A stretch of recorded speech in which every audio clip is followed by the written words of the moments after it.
Palavra da Verdade, com Hernandes Dias Lopes. Deus está neste lugar. E o Deus que está presente é o Deus que fala. E a sua voz é poderosa. A sua voz é irresistível. E você escuta a voz de Deus quando você abre a sua Bíblia. Então abra sua Bíblia comigo e vamos ouvir a voz de Deus ao nosso coração. Abra em Joel, profeta Joel, capítulo 2.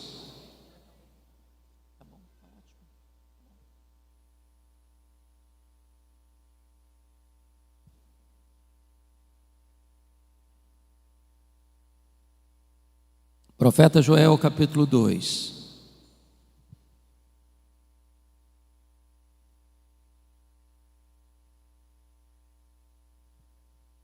Nós vamos ler dos versos 12 ao verso 17. Joel, capítulo 2. Ainda assim, agora mesmo, diz o Senhor, convertei-vos a mim de todo o vosso coração, e isso com jejuns, com choro e com pranto. Rasgai o vosso coração, e não as vossas vestes, e convertei-vos ao Senhor, vosso Deus, porque Ele é misericordioso e compassivo, e tardio em irar-se, e grande em benignidade, se arrepende do mal. Quem sabe se não se voltará e se arrependerá, e deixará após si uma bênção, uma oferta de manjares e libação para o Senhor nosso Deus. Tocai a trombeta em Sião, promulgai um santo jejum, proclamai uma assembleia solene, congregai o povo, santificai a congregação, ajuntai os anciãos, reuni os filhinhos e os que mamam. Saia o noivo da sua recâmara e a noiva do seu aposento. Chorem os sacerdotes, ministros do Senhor, entre o pórtico e o altar, e orem. Poupa o teu povo, ó Senhor, e não entregues a tua herança ao opróbrio, para que as nações façam escárnio dele, porque hão de dizer entre os povos: onde está o seu Deus? Ainda nesse mesmo capítulo, versos 28 e 29. E acontecerá depois que derramarei o meu espírito sobre toda a carne. Vossos filhos e vossas filhas profetizarão, vossos velhos sonharão, e vossos jovens terão visões. Até sobre os servos, sobre as servas, derramarei o meu espírito naqueles dias. Aleluia. Amém. Eu estou diante de uma assembleia majoritariamente de jovens.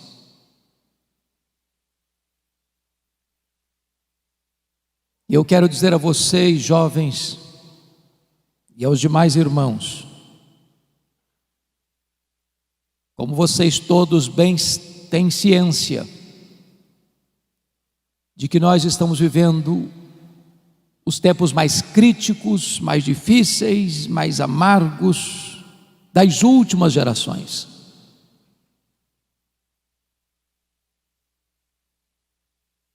Nós estamos vivendo um tempo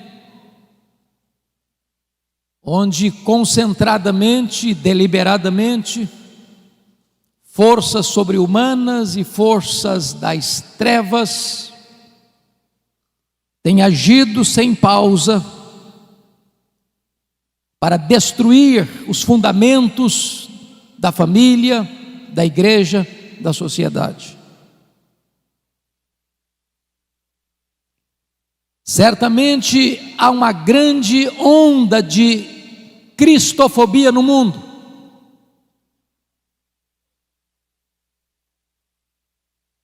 Em muitos lugares, enquanto estamos reunidos aqui, crentes estão sendo presos, torturados, mortos. Mas essa não é a perseguição mais perigosa, porque ao longo da história o sangue dos mártires tem sido a sementeira do Evangelho. A perseguição mais perigosa é a ideológica, é a filosófica, é aquela que vem de mansinho, se aninha, se instala e vai minando a fé cristã, vai destruindo os fundamentos. E esta onda que nós estamos vendo hoje, nas universidades, nos parlamentos, nas cortes, onde nações outrora protestantes evangélicas já estão se curvando, cedendo e se colocando de cócoras diante desse ataque tão sutil, mas tão frontal. Em tempos assim, não é possível uma igreja tímida, fraca, que se conforma com este século, resistir a esta onda. Portanto, a maior necessidade nossa, na nossa geração, irmãos, é de um poderoso avivamento espiritual. Talvez você olhe para o cenário, onde na Europa a igreja parece estar coberta de cinzas, onde você olha para a América e vê as denominações históricas rendidas ao liberalismo, onde você vê no Brasil denominações que já se renderam ao liberalismo e outras mergulharam-se no sincretismo, onde uma onda de ateísmo cresce no mundo, inclusive no Brasil. Você diz, diante dessa crise, desse cenário cinzento, como esperar um avivamento? Como crer num avivamento? E eu quero dizer a vocês que os grandes avivamentos da história nasceram do ventre da crise. A crise não é um impedimento para a ação de Deus. A crise muitas vezes é o caminho mediante o qual Deus se apresenta à sua igreja, porque quando o homem não tem saída para os seus problemas, Deus abre um caminho no deserto, Deus abre um caminho no meio do mar, Deus faz o seu caminho na tempestade.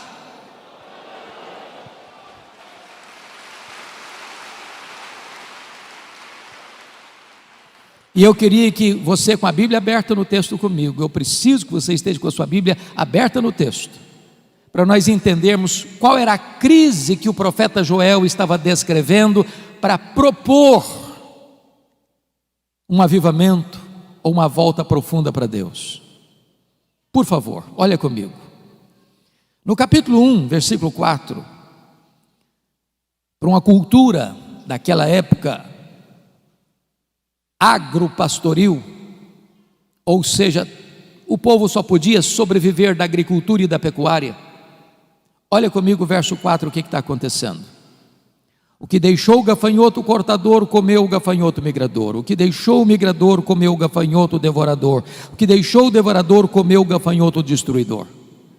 O gafanhoto é um inseto que encontra pela frente um pomar e deixa para trás um deserto. O gafanhoto é um inseto que come e defeca ao mesmo tempo. E esses 4 bandos de gafanhotos trouxeram uma devastação total para a agricultura daquele tempo.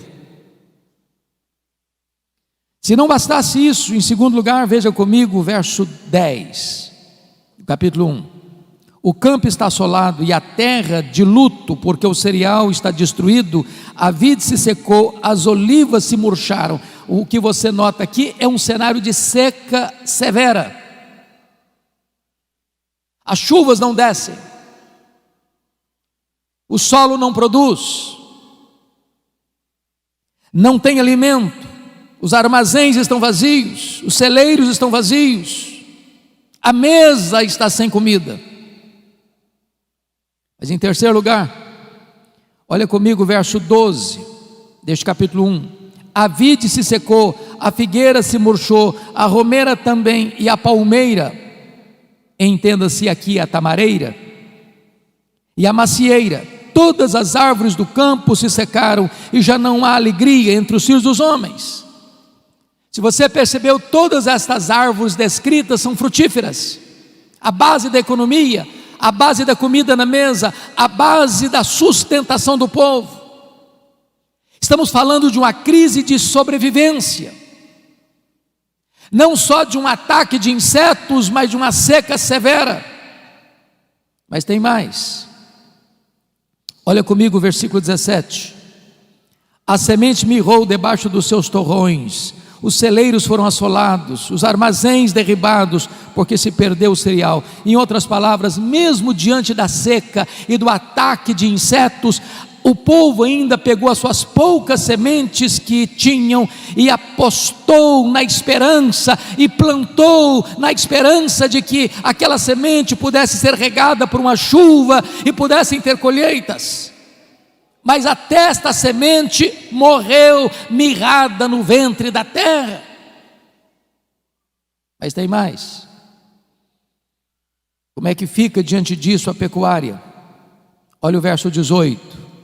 Como geme o gado, as manadas de bois estão sobremodo inquietas, porque não tem pasto, também os rebanhos de ovelhas estão perecendo. Em outras palavras, agora não só não tem fruto, como não tem gado, como não tem carne, como não tem leite, como não tem manteiga, como não tem provisão, como não tem comida. A nação está assolada por uma crise financeira sem precedentes.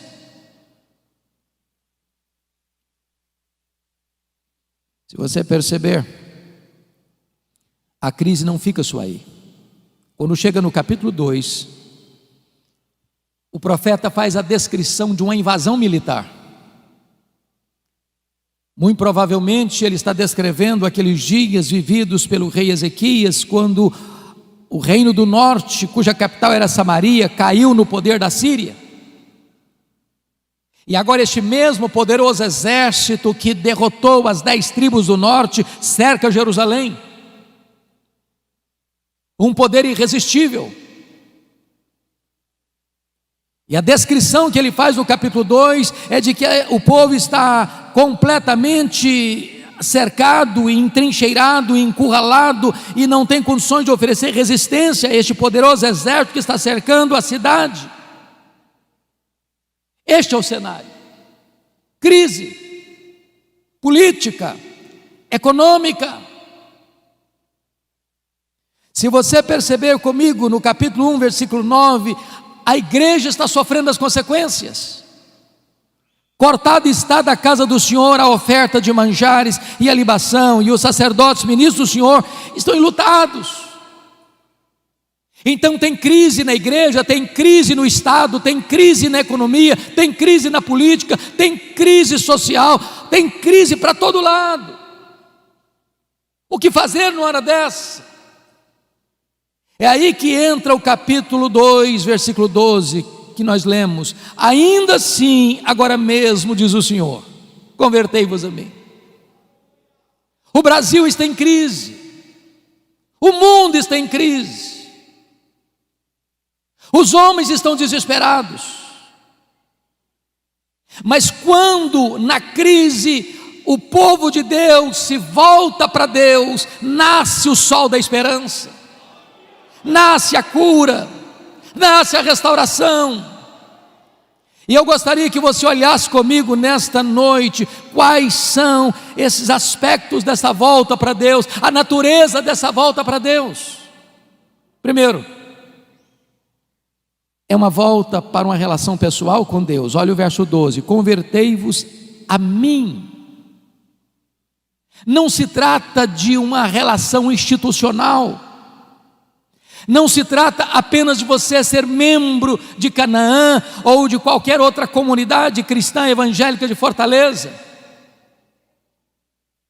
Se trata sim de uma relação pessoal de você com Deus, de você se voltar para Deus, de você conhecer a intimidade de Deus, de você saber quem é Deus na sua vida, na sua história, é de você se render por completo ao Deus vivo e todo-poderoso, que pode pegar você hoje e levantar você, e revestir você de forças, e avivar o seu coração.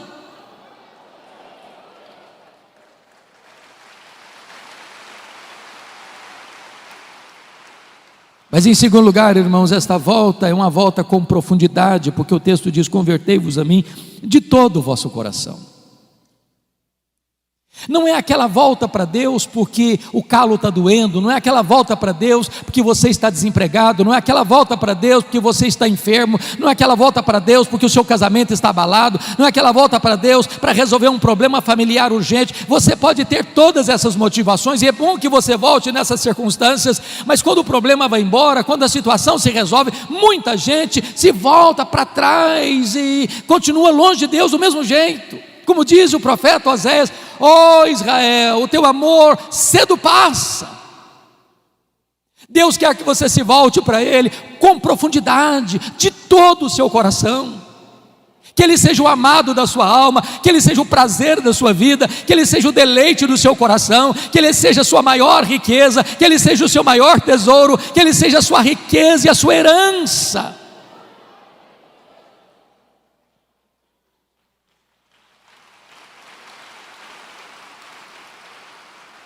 Mas em terceiro lugar, essa volta para Deus é uma volta com diligência, porque o versículo 12 diz: convertei-vos a mim de todo o vosso coração, e isso com jejuns. Parece-nos que este é um exercício espiritual, uma disciplina espiritual desprezada dos nossos dias. O que é jejum? Qual foi a última vez que você jejuou para se voltar para Deus? Jejum é quando você se abstém do bom pelo melhor. Quando você come, você se alimenta do pão da terra. Mas quando você jejua, você se alimenta do pão do céu. O pão da terra é um símbolo do pão do céu.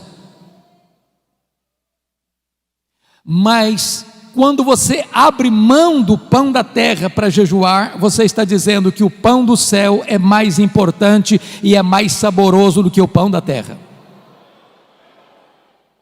Jejum é fome de Deus.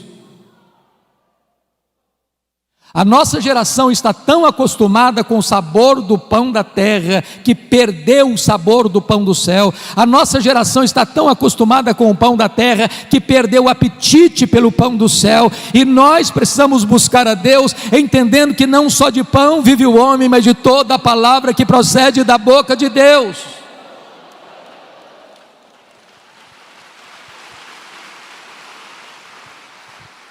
O apóstolo Paulo, escrevendo aos Coríntios, disse: portanto, quer comais, quer bebais, quer façais qualquer outra coisa, fazei tudo para a glória de Deus. Nós comemos para a glória de Deus e nós jejuamos para a glória de Deus. Então você pergunta: se eu como para a glória de Deus e se eu jejuo para a glória de Deus, qual é a diferença então entre comer e jejuar?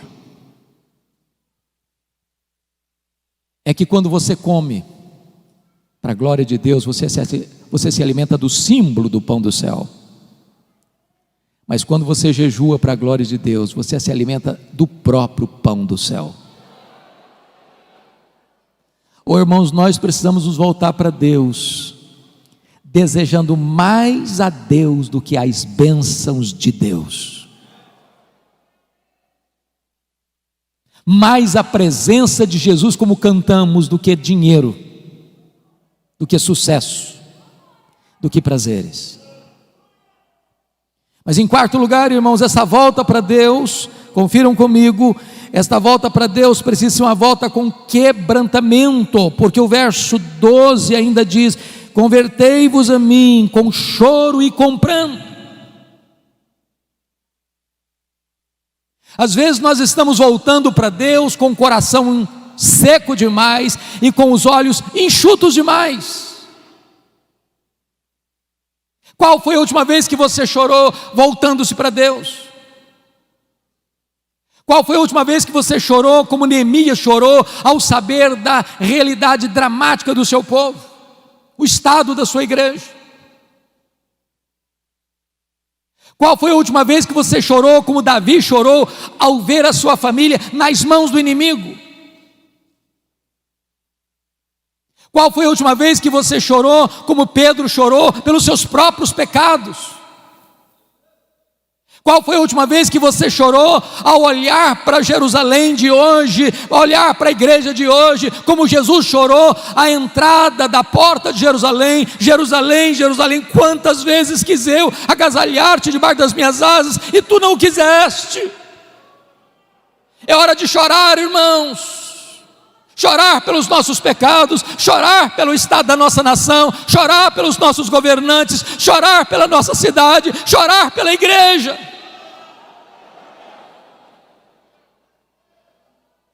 Mas notem mais, essa volta para Deus, em quinto lugar, precisa ser uma volta com sinceridade, porque o verso 13 diz: rasgai o vosso coração e não as vossas vestes, e convertei-vos ao Senhor vosso Deus. O que significa isso?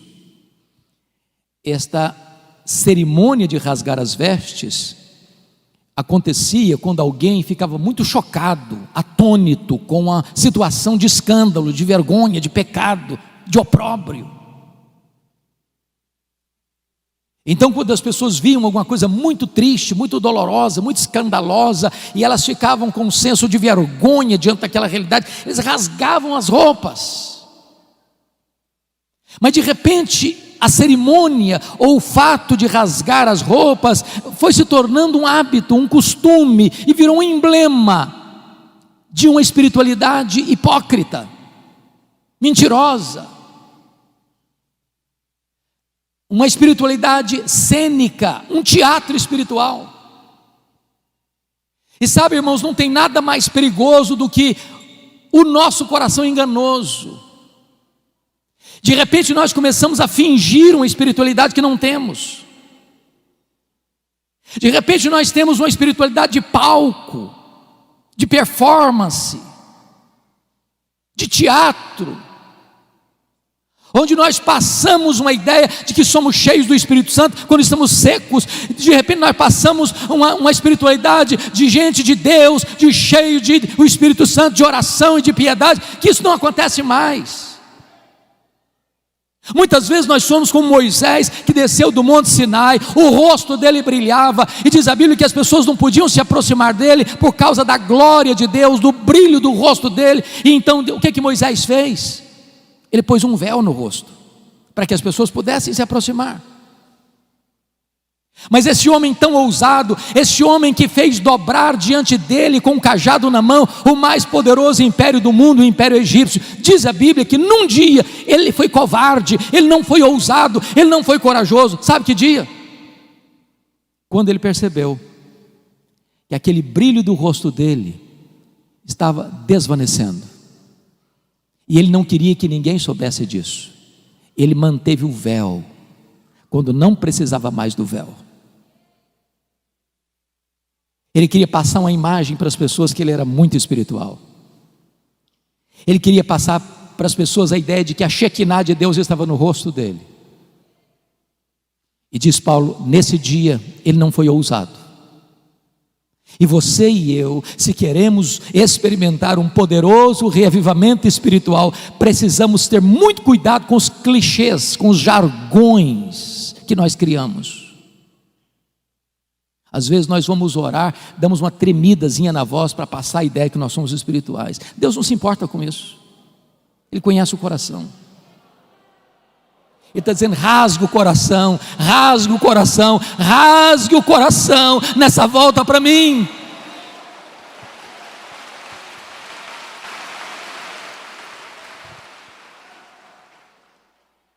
Mas notem comigo, irmãos, segundo ponto que eu quero dizer para você, não só a natureza desta volta, mas a urgência dessa volta. Olha no começo do verso 12, quando ele diz: ainda assim agora mesmo. O que ele quer dizer, ainda assim agora mesmo, convertei-vos ao Senhor? Se você prestou atenção na narrativa do capítulo 1 e do capítulo 2, a situação era de crise, a economia combalida, a igreja sem suprimento e os sacerdotes chorando, não tem dízimo, não tem oferta. Se você olha para o campo, não tem fruto. Se você olha para o pasto, o gado está morrendo de fome e de sede. Se você olha para o cenário político, o poder de um império invasor está pronto para tomar a cidade. A crise é medonha, mas Deus está dizendo: ainda assim, agora mesmo, se vocês se voltarem para mim, se converterem a mim, eu mudo esse cenário, eu altero esse cronograma, eu transformo essa realidade triste numa situação de alegria e de vitória.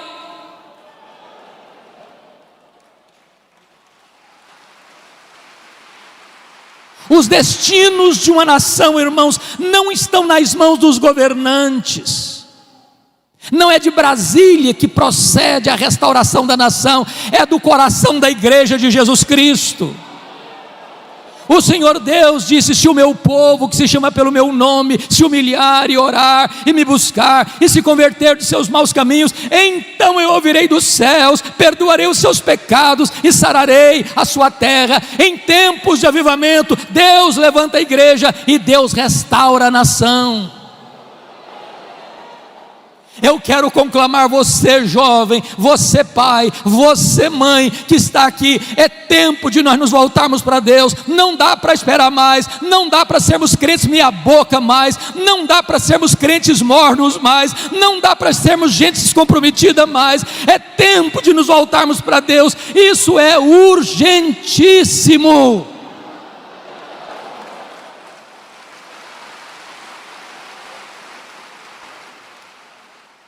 Mas em terceiro lugar,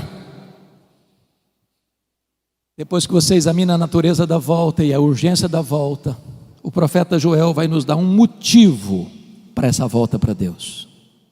Confira comigo o verso 13. Convertei-vos ao Senhor vosso Deus. Por quê? Olha a razão. Por quê? Porque Ele é misericordioso e tardio em irar-se, e grande em benignidade, e se arrepende do mal. Quantas vezes você e eu já choramos pelo nosso pecado? Quantas vezes vocês e eu já dissemos: Senhor, tem misericórdia de mim?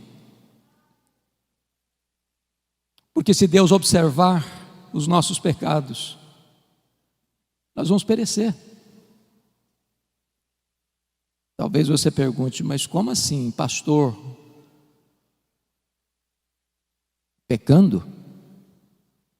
Presbíteros, líderes? Deixa eu dizer uma coisa a você. Se você não está vendo os seus pecados, é porque você está longe da luz. As pessoas que mais confessam os seus pecados e mais choram pelos seus pecados não são as que mais pecam, são as que mais perto de Deus andam.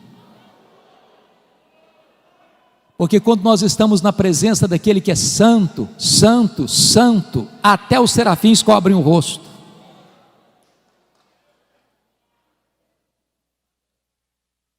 Talvez uma das maiores necessidades nossas, meus irmãos, é que Deus abra os nossos olhos para entendermos quão santo é o nosso Deus.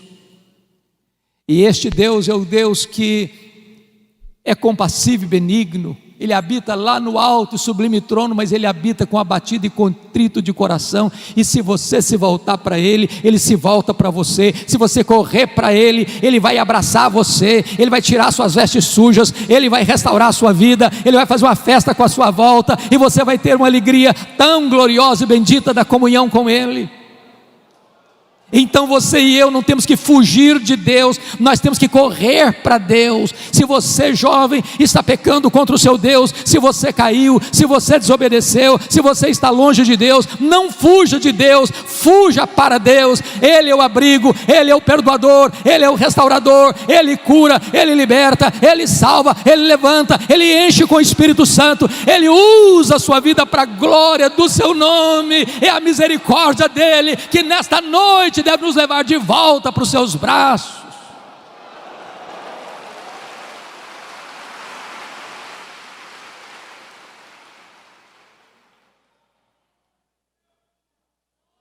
Mas notem comigo,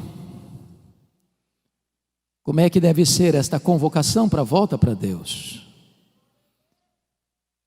Olha o versículo 15 comigo. Tocai a trombeta em Sião. Oh, irmãos amados, está escrito: promulgai um santo jejum e proclamai uma assembleia solene. O que esse texto está dizendo é que o seu e o meu problema não está lá fora, está aqui dentro do nosso coração. A trombeta não é tocada para fora dos muros, a trombeta é tocada para dentro de Sião.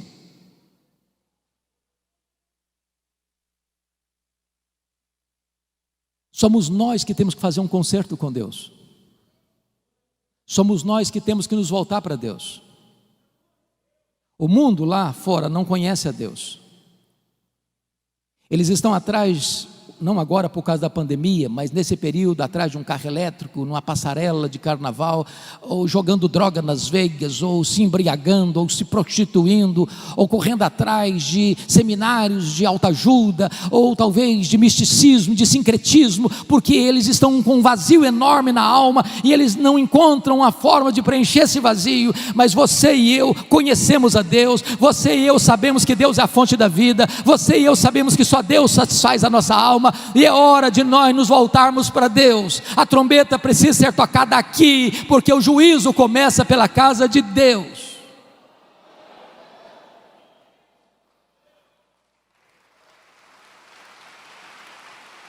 O nosso maior problema não vem de fora, mas vem do nosso próprio coração. E é curioso, meus amados, que há um momento em que o jejum deixa de ser particular. Jesus disse que quando você for jejuar, não é se, é quando, porque pressupõe que crente jejua. Você deve lavar o rosto, você não deve fazer propaganda, você não deve trocar trombeta. Mas há um momento em que a crise é grande e é geral. Esse jejum não é mais particular, esse jejum é convocado, é conclamado, ele é geral, ele é para todos. E quem sabe nós precisamos hoje, irmãos, dizer: meu Deus, nós precisamos nos voltar para Ti. E todos precisam voltar. Você precisa voltar. É necessário conclamar um jejum solene, uma convocação solene, uma assembleia solene, para que todos se voltem para Deus. Mas quem são esses integrantes que vão voltar para Deus? Confira comigo, por gentileza, o versículo de número 16: congregai o povo, santificai a congregação, ajuntai os anciãos. Primeiro, os anciãos. Quem são os anciãos? São os líderes. Os primeiros a pôr o pé na água são os líderes. Os primeiros a acertar a vida com Deus são os líderes. Os primeiros a buscarem a Deus são os líderes. Os de cabeça branca precisam puxar essa fila.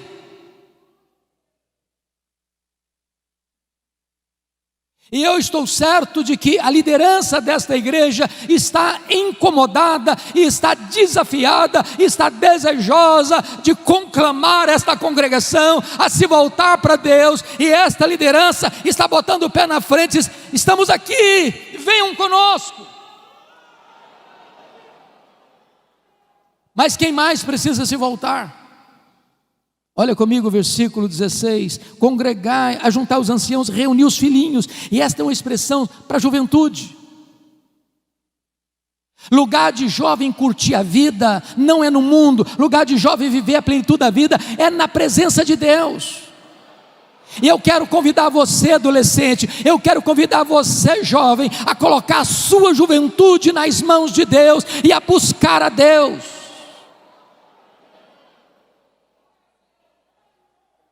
Eu ontem compartilhei com o pastor Gessé da minha alegria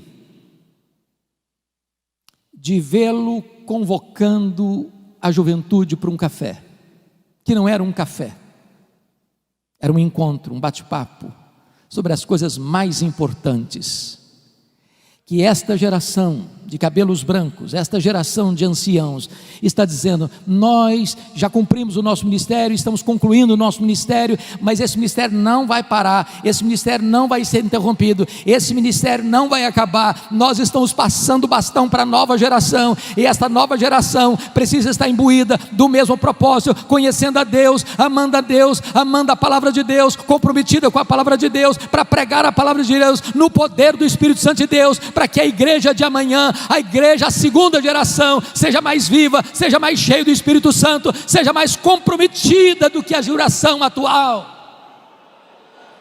Você, jovem, não está dispensado deste encontro com Deus.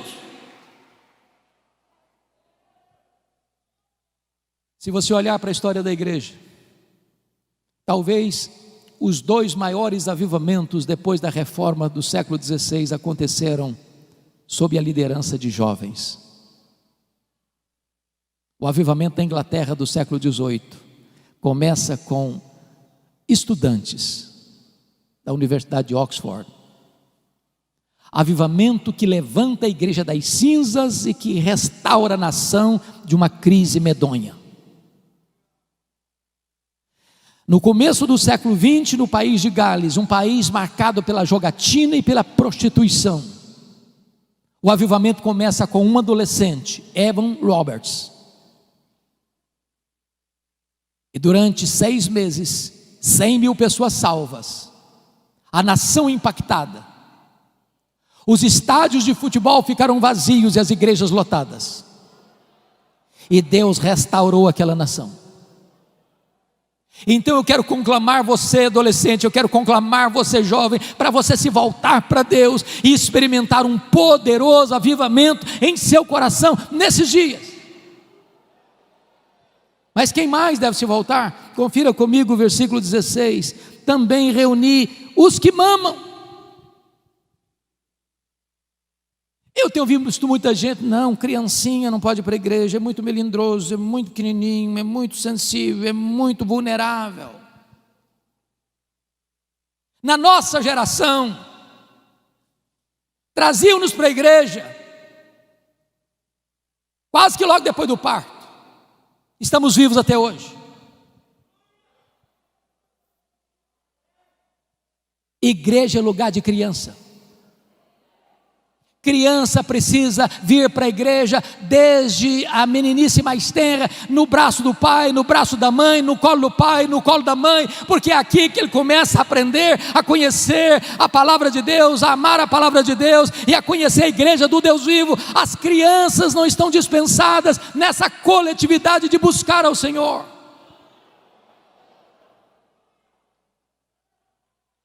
Mas preste atenção.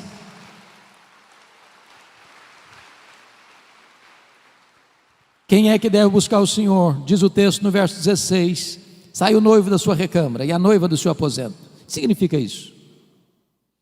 Vocês que conhecem a Bíblia sabem que na cultura judaica, quando um rapaz se casava, uma moça se casava, esse rapaz era dispensado do serviço militar durante 1 ano, para desfrutar da vida conjugal. Deus está quebrando aqui um protocolo. Deus está aqui dizendo o seguinte: olha, essa busca, esse acerto com Deus é tão urgente que você interrompe a lua de mel. Até no dia das núpcias de um rapaz e de uma moça, ele e ela não estão dispensados desta volta para Deus, desta busca de uma restauração espiritual. Mas o que me marca profundamente, irmãos, é que no verso 17, Deus destaca alguém nessa busca. Porque está escrito: chorem os sacerdotes ministros do Senhor. Quem são os sacerdotes? Os sacerdotes eram aqueles que ensinavam a lei. Os sacerdotes eram aqueles que oravam pelo povo. Os sacerdotes eram aqueles que ofereciam sacrifícios pelo povo. Há um peso maior nos ombros dos pastores. Talvez você não imagine. Você vê pastores aqui à frente, o peso que eles sentem nos seus ombros, pelas ovelhas. E a ordem que Deus dá para nós pastores é chorar. Chore os ministros, sacerdotes do Senhor. E o que deve levar um pastor a chorar num tempo de crise, buscando avivamento? Primeiramente, é o amor ao povo de Deus, para que ele não seja opróbrio, para que não seja motivo de vergonha. A igreja evangélica brasileira, irmãos, está sendo mais conhecida na mídia pelos seus escândalos. Líderes presos, acusados dos crimes mais vergonhosos. E nós pastores precisamos chorar, dizer: meu Deus, não deixa a tua noiva passar vergonha, não deixa a tua igreja ser enxovalhada neste mundo, não deixa a tua igreja ser motivo de piada no mundo, não deixa a tua igreja passar por esse vexame público. Salva o teu povo disso. Mas em segundo lugar, os sacerdotes precisam chorar por uma outra motivação: o zelo pela glória de Deus. Porque hão de dizer entre os povos: onde está o seu Deus? O líder precisa ter paixão pela glória de Deus, zelo pelo nome de Deus. Porque quando a noiva está suja, quando a noiva está indiferente, quando a noiva perdeu o seu primeiro amor, a glória de Deus, a honra de Deus é questionada no mundo. Cadê Deus? Por que Deus não age? Por que Deus permite isso? Por que a igreja está desse jeito?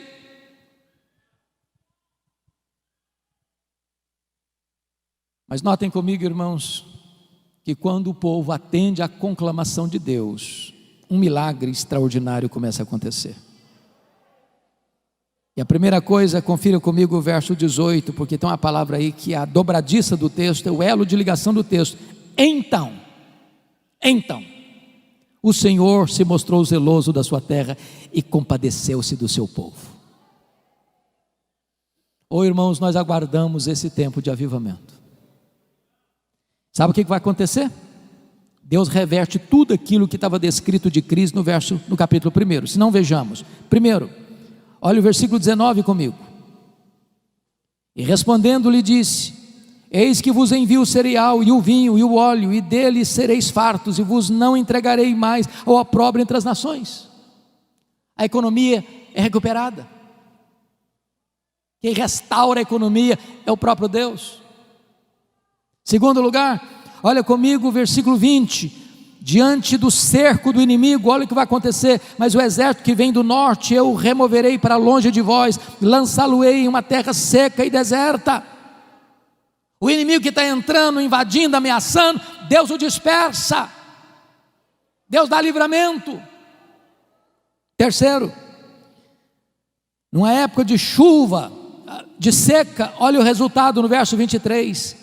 Alegrai-vos, pois, filhos de Sião, regozijai-vos no Senhor vosso Deus, porque Ele vos dará em justa medida a chuva, fará descer como outrora a chuva temporã e a serôdia. Agora não tem mais seca, tem chuva.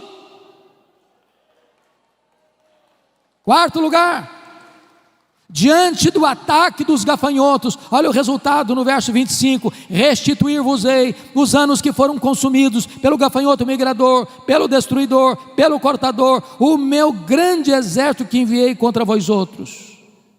Agora preste atenção: quem mandou os gafanhotos? Não foi o diabo? Eles não vieram de moto próprio. o próprio Deus mandou os 4 grupos de gafanhotos, como disciplina ao seu povo, para que o seu povo se voltasse para Ele. Oh, irmãos amados, Deus está tocando trombetas aos nossos ouvidos. A crise mundial é uma voz altissonante de Deus à sua igreja: meu povo, volte-se para mim, volte-se para mim, volte-se para mim. Que quem tem poder de reverter essa crise sou eu. Quem tem poder de suspender essa crise sou eu. Quem tem poder de levantar a igreja e restaurar as nações sou eu.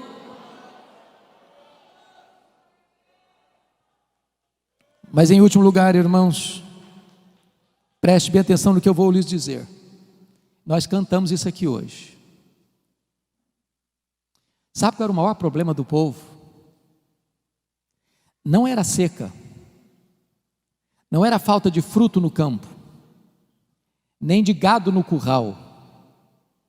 O maior problema do povo nem mesmo era um exército inimigo tentando atacar. O maior problema da igreja, preste atenção nisso, não é nem a presença do diabo. O maior problema da igreja é a ausência de Deus. Foi o que Paulo disse: Deus é por nós, quem será contra nós? Você e eu podemos perder bens materiais, você e eu podemos perder emprego, você e eu podemos perder até a saúde. O que você e eu nunca podemos perder é a presença de Deus. É a presença de Deus. Não tem nada mais triste, irmãos, do que a inscrição Icabode, foi-se a glória do Senhor.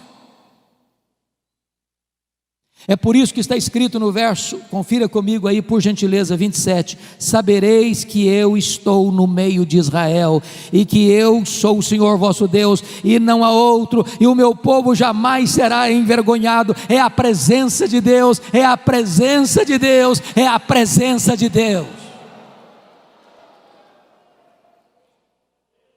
Eu quero concluir, levando você agora para os versos 28 e 29, porque está escrito assim: e acontecerá depois, preste atenção, não antes, e acontecerá depois. Depois de quê? Depois que o povo de Deus se volta para Deus de todo o coração, com jejuns, com choro, com pranto, rasgando o coração e não as vestes. Depois que o povo de Deus se volta para Deus, olha a promessa: e acontecerá depois que derramarei o meu espírito sobre toda a carne. Vossos filhos e vossas filhas profetizarão, vossos velhos sonharão, vossos jovens terão visões, e até sobre os servos e sobre as servas derramarei o meu espírito naqueles dias. Sabe o que aconteceu, irmãos? Essa promessa de Joel, mais de 600 anos depois, se cumpre no dia de Pentecostes. E quando Pedro se levanta, porque o povo está perguntando o que quer isso dizer, atônito, uns achando com preconceito são galileus, outros com desprezo, estão bêbados. Pedro se levanta e diz assim: não, eles não estão bêbados. O que está acontecendo aqui é o que disse o profeta Joel: e acontecerá depois que derramarei do meu espírito sobre toda a carne.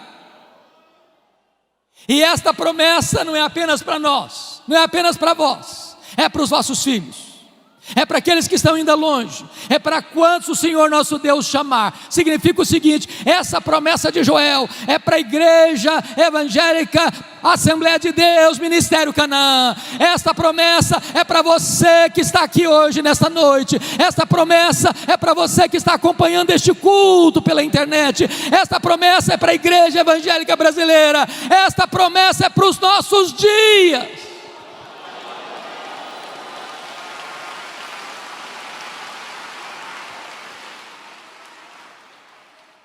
E notem vocês que quando Deus derrama do seu Espírito, Ele vai rompendo todas as barreiras humanas, porque não tem gênero, é sobre os filhos e sobre as filhas. Também preste atenção, não tem idade sagrada, é para os velhos e é para os jovens. E também não tem classe social, é até para os servos e para as servas.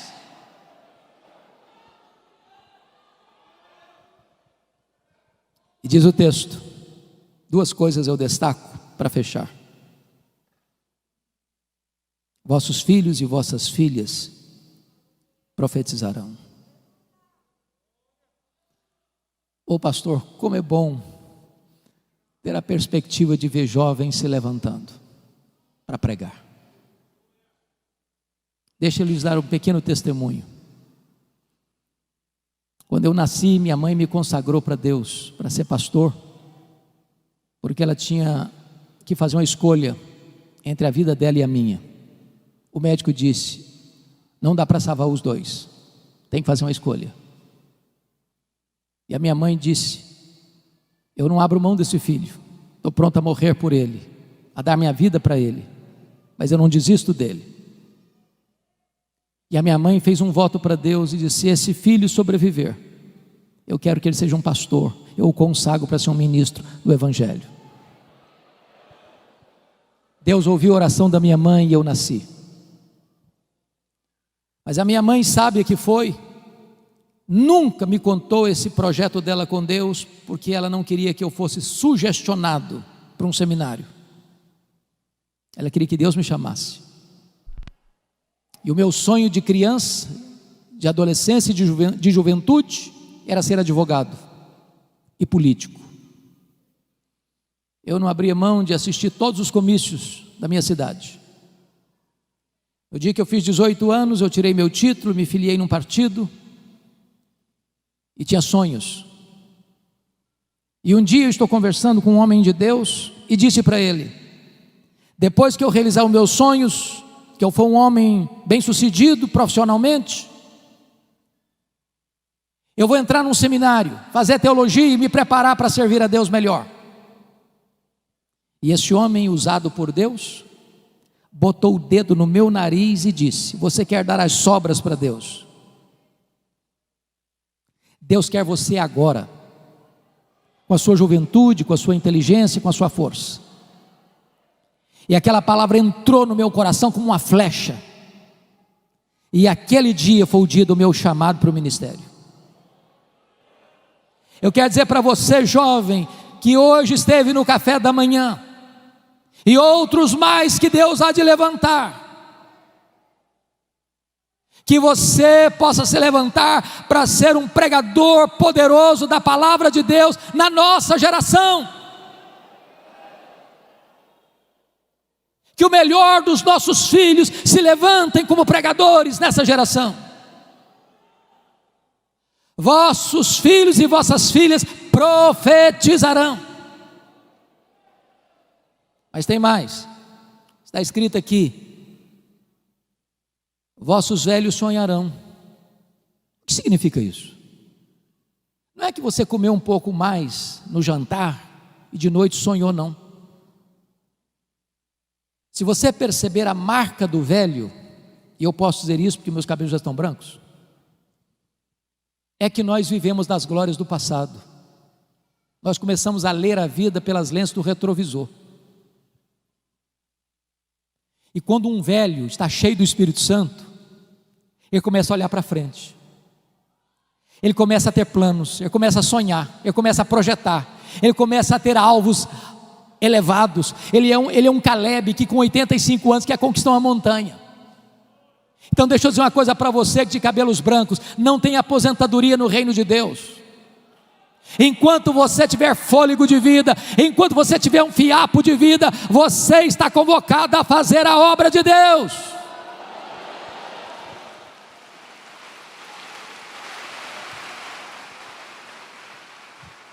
Não é hora de você vestir um pijama, não é hora de você ficar numa cadeira de balanço, é hora de você se levantar e usar a sua sabedoria, e usar o seu conhecimento, e usar a sua experiência, e usar as forças que Deus vai lhe dar, para ser uma bênção. bênção nas mãos de Deus.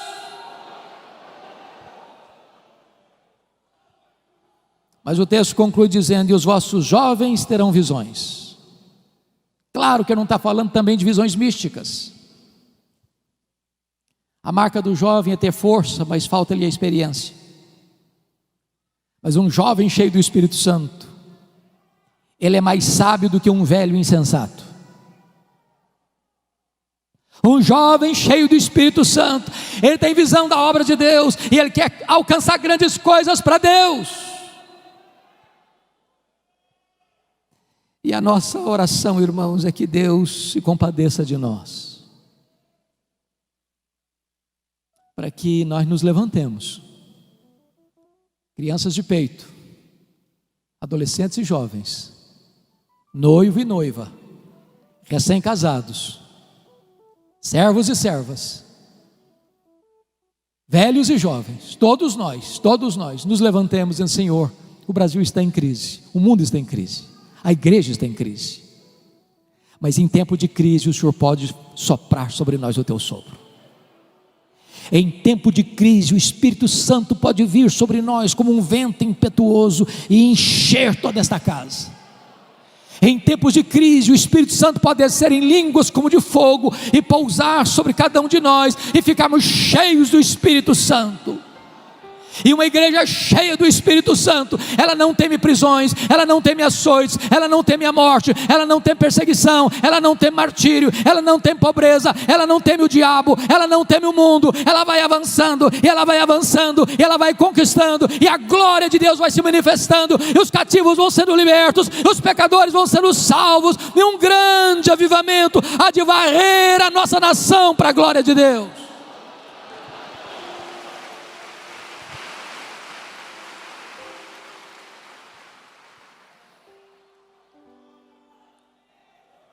Você quer esse avivamento, irmão? Você anseia por ele?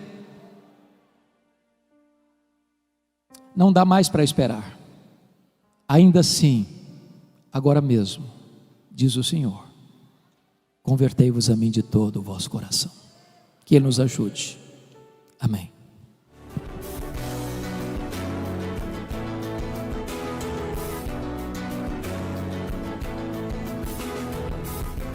Palavra da Verdade, com Hernandes Dias Lopes.